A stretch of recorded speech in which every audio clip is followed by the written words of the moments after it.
ఈ కూటమి ప్రభుత్వం ఏదో ఈ మెడికల్ కాలేజెస్ని అమ్మేసింది అనే అభిప్రాయాన్ని కలిగించడానికి ప్రయత్నం చేయడం చాలా శోచనీయం.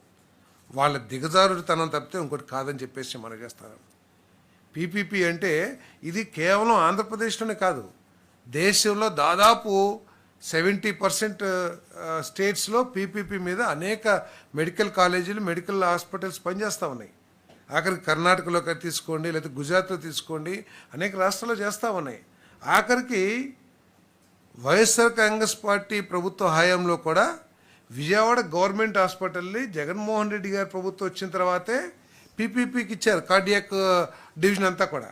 మరి వారు ఉన్నప్పుడు కూడా చాలా డిపార్ట్మెంట్స్ పీపీపీలో పనిచేసినాయి. సో ఇక్కడ వారికి ఏమైనా అనుమానం ఉంటే మేము చర్చకు కూడా సిద్ధంగా ఉన్నామని చెప్పేసి మనం చేస్తామని నేను. మరి అంతేగాని నిన్ననే చూసాం, ఇందాక ఎవరో చెబుతా ఉన్నారు, వచ్చినాక అరెస్ట్ చేస్తాము 2 నెలల్లో.